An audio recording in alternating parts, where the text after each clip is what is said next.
5 ऐसी MCQ tips जिसको हर एक टॉपर फॉलो करता है, जिसकी मदद से वो अपने एमसीक्यू एग्जाम्स के अंदर तुक्का लगा के आता है और वो तुक्का एकदम सही भी निकलता है। पर मैं कोई नॉर्मल एमसीक्यू टिप्स की बात नहीं कर रहा हूँ कि आंख बंद करके एबीसीडी में से किसी को भी मार्क कर दो। सर वो तो तुक्का लगा के आ रहा हूँ मैं तो पूरा तो नहीं, ये कुछ ऐसी साइंटिफिक टेक्निक्स हैं जिसकी मदद से आप अपने एग्जाम के हर एक एमसीक्यू को अटेम्प्ट करके आ सकते हो और वो एमसीक्यू का आंसर एकदम सही तरीके से मार्क भी कर सकते हो। सो हाय एवरीवन, मेरा नाम है Prashant, mentor of thousands of students. देखो, अगर आज आप ये सोच के आए हो कि मैं कुछ आपको जादू मंत्र बता दूंगा, मैं आपको कुछ ऐसी तुक्का स्ट्रेटेजी बता दूंगा जिससे कि आप बिना पढ़े टॉपर बन जाओगे, ऐसा तो पॉसिबल नहीं है। अगर आप ये सोच के आए हो, इस वीडियो को छोड़ सकते हो, क्योंकि आज मैं आपको साइंटिफिक एमसीक्यू ट्रिक्स बताने वाला हूं। ये कुछ ऐसी साइंटिफिक टेक्निक्स है ना जो कि हर एक टॉपर फॉलो करता है। यहां पर मैं आंख बंद करके तुक्का लगाने के लिए नहीं कह रहा हूं कि बी लगाओ, सी लगाओ, डी लगाओ, ये नहीं कह रहा हूं। मैं बोल रहा हूं कैसे आप ऑप्शंस को एनालाइज करके अपने दिमाग से इन टेक्निक्स को फॉलो करके किसी भी एग्जाम को बहुत आसानी से क्रैक कर सकते हो। आप किसी भी एग्जाम की बात कर लो, चाहे बोर्ड एग्जाम हो, अब तो बोर्ड एग्जाम के अंदर भी एमसीक्यू आते हैं, स्कूल लेवल एग्जाम के अंदर भी एमसीक्यू आते हैं, जेई, नीट, यूपीएससी सबके अंदर एमसीक्यू आते हैं और हर एक टॉपर इन टेक्निक्स को फॉलो करता है। तो चलिए स्टार्ट करते हैं। सबसे पहले हम ये देखते हैं कि 3 टाइप के हमारे क्वेश्चंस होते हैं। पहला टाइप क्या है? पहले टाइप के वो क्वेश्चंस होते हैं जो कि हमें बिल्कुल अच्छी तरीके से आते हैं। वो तो आपको पता ही है, कुछ क्वेश्चंस ऐसे होते हैं जो कि आपको आते हैं, कुछ क्वेश्चन ऐसे होते हैं जो कि आपको नहीं आते, और कुछ क्वेश्चन ऐसे होते हैं जो कि आपको कंफ्यूज करते हैं, जिसमें आपको लग रहा है कि आंसर ए भी हो सकता है, यार बी भी हो सकता है, सी भी हो सकता है, बट मैं कंफ्यूज हूं, मुझे याद तो है बट मैं कंफ्यूज हूं, है ना।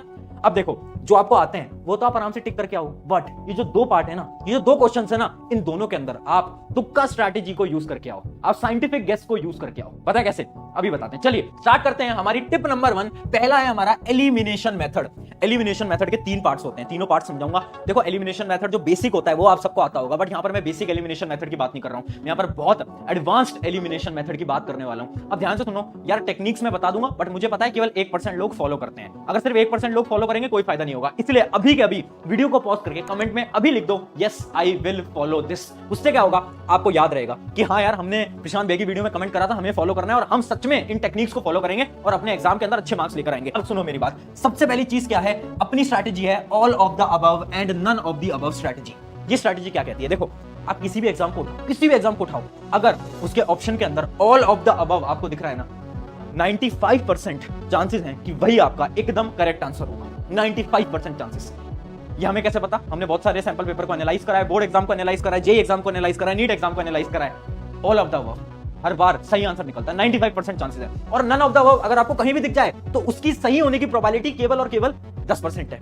जब भी आपको नन ऑफ द अबव दिखे तो उससे दूर हट जाना, है ना, क्योंकि बहुत कम चांसेस हैं कि वो आंसर हो पाएगा। चलिए अब बढ़ते हैं। ये तो बहुत ज्यादा बेसिक एलिमिनेशन टेक्निक की, अब बढ़ रहे हैं थोड़ी एडवांस एलिमिनेशन टेक्निक के अंदर, और ये बहुत ज्यादा इंपॉर्टेंट है। देखो, अपनी एलिमिनेशन टेक्निक के अंदर है रिमूव एक्सट्रीम वैल्यूज। एक एग्जांपल से समझाता हूं, बहुत इंपॉर्टेंट एग्जांपल है, ध्यान से देखना। देखिए, जैसे कि एक सवाल है, आप देख सकते हो ये इसके ऑप्शंस हैं, ये है ऑप्शन ए, ये ऑप्शन बी, ये है सी, ये है डी। ए ऑप्शन है 0, बी है 27, सी है 37, ए है अपना 102। अब आपको क्या करना है, जब भी आप एक क्वेश्चन को पढ़ोगे ना, तो उसकी जो एक्सट्रीम वैल्यूज है ना, उसके ऑप्शन की जो एक्सट्रीम वैल्यूज है उनको हटा दो। जैसे कि इसकी एक्सट्रीम वैल्यूज क्या है? एक है 0, एक है 102, इन दोनों को हटा दो। आंसर हमेशा 27 और 37 में से होने वाला है। अब आप सवाल करोगे भैया ये क्या लॉजिक हुआ? लॉजिक बता रहा हूं। हर एक टीचर जो कि आपके एमसीक्यूज को बनाते हैं ना, वो कुछ ऑप्शन को ऐसे बनाते हैं कि बच्चा देख के उस ऑप्शन को तो हटा दे, है ना, उसको तो टिक ही ना करके आए। आपके पेपर को आसान बनाने के लिए किया जाता है। तो जब भी आपको एक्सट्रीम वैल्यूज दिखे, जैसे कि एक और एग्जांपल देखते हैं, 1 2 4 19, एक्सट्रीम वैल्यू कौन सी है? 19, तो आंसर 19 तो कभी नहीं होगा, कभी नहीं होगा, 1 2 4 में से होगा। हम क्या कर रहे हैं? हम एलिमिनेट कर रहे हैं। जो हमें लग रहा है ना यार ये तो नहीं हो सकता, उसको एलिमिनेट करो। अब आप इन 3 में से कोई भी एक को गेस कर सकते हो या फिर आप सॉल्व कर सकते हो। इससे क्या हुआ? आंसर सही होने की प्रोबेबिलिटी हमारी सही हो गई। ठीक है, यहां पर मैं कोई तुक्का नहीं बता रहा हूं यार, ये बहुत ज्यादा साइंटिफिक चीज है। एक्सट्रीम वैल्यूज को हमने हटा दिया। अब बढ़ते हैं तीसरी एलिमिनेशन स्ट्रेटेजी, जो कि है सिमिलर आंसर ट्रिक। देखिए, टीचर्स क्या करते हैं, टीचर्स आपको कंफ्यूज करने के लिए ऑप्शंस में सिमिलर ऑप्शंस डालते हैं, और वो जो सिमिलर ऑप्शंस होते हैं ना, वही आपके करेक्ट आंसर होते हैं। समझ नहीं आया? चलिए एक एग्जांपल से समझते हैं। देखिए, जैसे कि ऑप्शंस हैं 5 10 -5 17, आपको 3 ऑप्शन दिख रहे हैं। अब ध्यान से देखना, 90% से ज्यादा चांसेस हैं इसका जो सही आंसर है वो या तो 5 होगा या तो -5 होगा। पता है क्यों? क्योंकि ये दोनों सिमिलर ऑप्शंस हैं। ये दो तो कट कर दो, इन दोनों में से तो आंसर होगा ही नहीं। सारे एग्जाम्स को आप एनालाइज करोगे, आप देखना जितने भी सिमिलर आपके ऑप्शंस होते हैं हमेशा आंसर वही होता है। क्यों किया जाता है? क्योंकि टीचर्स आपको कंफ्यूज करना चाहते हैं। एक और एग्जांपल पे देखते हैं, जैसे एक बायोलॉजी का क्वेश्चन है, उसके अपने जो ऑप्शंस हैं वो क्या क्या है? पहला ऑप्शन है आरएनए, फिर है डीएनए, फिर है गोल्गी बॉडीज और फिर है माइटोकॉन्ड्रिया। अब 90% चांसेस है इसका आंसर आरएनए और डीएनए के अंदर होने वाला है। क्यों? क्योंकि ये दोनों सिमिलर है। एक और एग्जांपल देखते हैं, sin theta sin square cos square theta minus cos theta minus sin theta. इसमें से कौन सी दो वैल्यूज होंगी? sin थीटा और माइनस sin थीटा। क्यों? क्योंकि दोनों सिमिलर हैं। समझ पा रहे हो?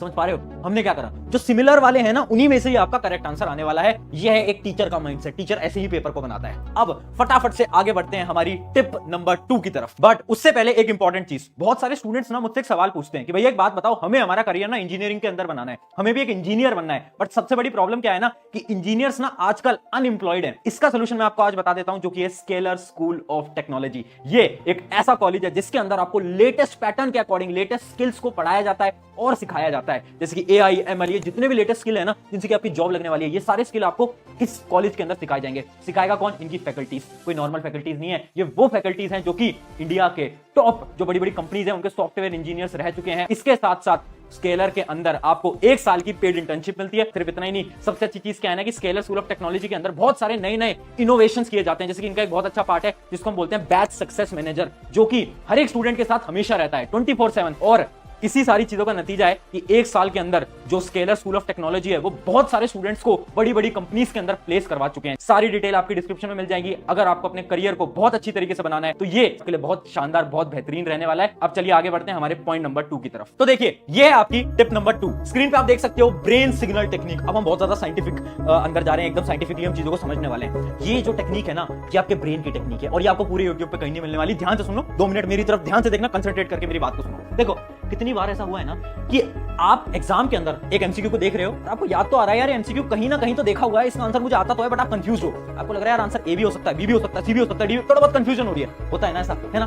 उन क्वेश्चंस के लिए क्या करना चाहिए, इसको एक एग्जांपल से समझाते हैं। इमेजिन करो आप स्कूटी या बाइक लेकर आए रात को अपने घर पे, आपने घर पे खड़ी कर दी और आपने चाबी कहीं पर रख दी। अब अगले दिन सुबह आप चाबी को ढूंढ रहे हो, पूरे घर में ढूंढ ली, कहीं नहीं मिल पा रही। अब आप क्या करोगे?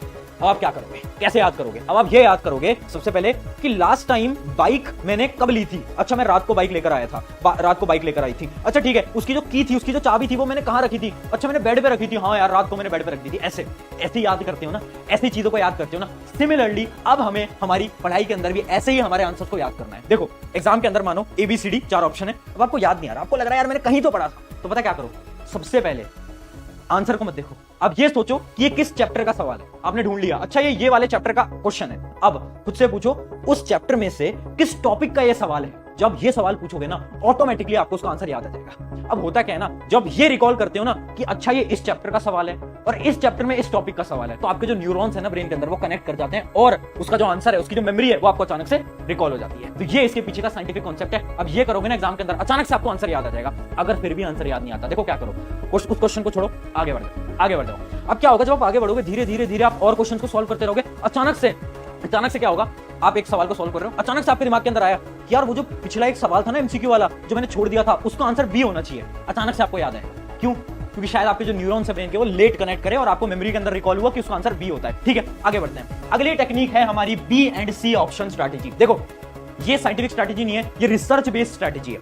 हमने बहुत सारे सैंपल पेपर्स को रिसर्च करा है, बोर्ड एग्जाम के, जेईई एग्जाम के, नीट एग्जाम के, और हमें ये पता चला है कि 70% जो आंसर्स होते हैं ना, वो बी या फिर सी में से होते हैं।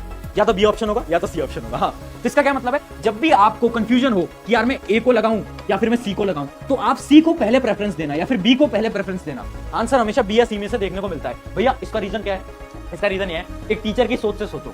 एक टीचर ये नहीं चाहता कि आपको पहला ही आंसर जो ए ऑप्शन है, ऑप्शन पढ़ते ही आपको पता चल जाए अच्छा ये तो करेक्ट है। एक टीचर कभी नहीं चाहेगा पहला ही ऑप्शन करेक्ट हो, और एक टीचर ऐसा भी नहीं चाहेगा कि जो लास्ट वाला ऑप्शन है आपको मतलब इतना टाइम लग जाए कि आप लास्ट ऑप्शन तक आओ और आपको पता चले अच्छा लास्ट वाला ऑप्शन करेक्ट है। इस वजह से हर एक टीचर क्या करते हैं ना, बी और सी इन दोनों के बीच में ही अपने करेक्ट आंसर को रखते हैं। ठीक है, ये होती है हमारी बी और सी स्ट्रैटेजी। चलिए आगे बढ़ते हैं हमारी tip number 4, assertion reasoning strategy. देखिए आजकल क्या हो गया है, बोर्ड एग्जाम के अंदर, जेईई एग्जाम के अंदर, नीट एग्जाम के अंदर असर्शन रीजनिंग बहुत बार पूछी जाती है ना। असर्शन रीजनिंग क्या होती है, 2 स्टेटमेंट दी जाती हैं और ऐसे आपको ऑप्शन दिए जाते हैं ए बी सी डी, है ना।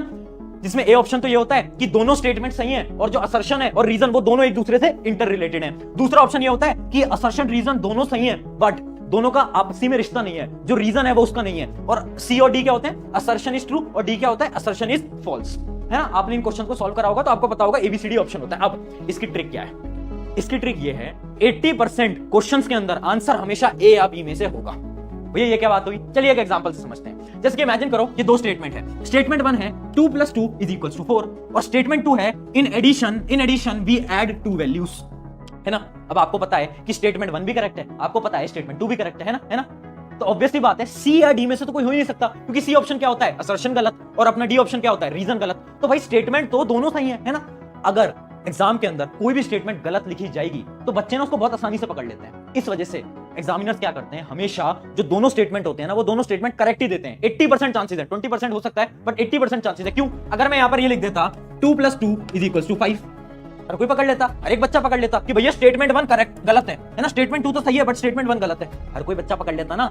इस वजह से स्टेटमेंट्स को करेक्ट बनाया जाता है। बस दिक्कत यहां आती है कि क्या वो उसका रीजन है या नहीं। जैसे कि एक एग्जांपल दिखाता हूं, 2 + 2 = 4, और स्टेटमेंट 2 क्या है, इन सब्सट्रैक्शन वी सब्ट्रैक्ट 2 वैल्यूज। अब देखो स्टेटमेंट तो दोनों सही है, बट क्या स्टेटमेंट 2 स्टेटमेंट 1 का रीजन है? क्या इसका रीजन है? नहीं है, क्योंकि यहां पर तो एडिशन हो रहा है, यहां सब्ट्रैक्शन हो रहा है, दोनों के बीच में कोई रिश्ता है, दोनों के बीच में कोई रिलेशन है? नहीं है, नहीं है। तो इसका क्या मतलब है, इसका आंसर क्या आएगा, ए आएगा या बी आएगा? बी आएगा। याद रखना, असर्शन रीजन की शानदार टेक्निक, 80% आंसर ए या बी में से आने वाला है। सी या डी को कभी भी टिक मत करना। अगर आपको स्टेटमेंट दिख जाए कि ये स्टेटमेंट तो गलत है, तो ही फिर सी या डी में से करना। चलिए, ये है हमारी 5th नंबर टिप, जो कि है प्रैक्टिस। क्यों बोल रहा हूं मैं? देखो सिंपल सी बात है यार, आप जितने ज्यादा सवालों को लगाओगे उतनी ज्यादा मेमोरी आपके दिमाग के अंदर स्टोर होती जाएगी, होती जाएगी, होती जाएगी, होती जाएगी। और जब आप एग्जाम के अंदर बैठोगे तो एमसीक्यूज क्या होते हैं ना, लिमिटेड ही बनाए जा सकते हैं। मान लो एक चैप्टर है या फिर मान लो एक सब्जेक्ट है साइंस, अब उस साइंस में से ना लिमिटेड ही एमसीक्यूज को बनाया जा सकता है। ऐसा तो नहीं है कि सिलेबस बढ़ जाएगा, नहीं, सिलेबस तो उतना ही रहेगा। तो आप जितने ज्यादा एमसीक्यूज को प्रैक्टिस करके जाओगे, मेमोरी के अंदर उतना ही डाटा स्टोर होगा, और जब आप एग्जाम के अंदर बैठोगे तो बहुत ज्यादा हाई चांसेस हैं कि आप उस एमसीक्यू को देखोगे और आप बोलोगे यार ये तो कहीं पढ़ा हुआ है, ये तो कहीं याद आ रहा है, ये तो कहीं देखा हुआ है ना। क्यों हो पाया? क्योंकि आपने ज्यादा से ज्यादा एमसीक्यूज की प्रैक्टिस करी थी। और यही है हमारी tip number 5, practice as many MCQs as possible. I hope इससे मदद मिलेगी, और कमेंट कर दो yes I will follow this, और अपने एक दोस्त के साथ शेयर कर दो और उसको बता दो कि भाई एग्जाम पास है, बट डरने की बात नहीं है। एमसीक्यू की एक बड़ी ही शानदार टेक्निक और टिप वाली वीडियो प्रशांत भैया लेकर आ गए हैं। शुक्रिया एवरीवन, मेरा नाम है प्रशांत, मिलते हैं नेक्स्ट वीडियो के अंदर। Take care.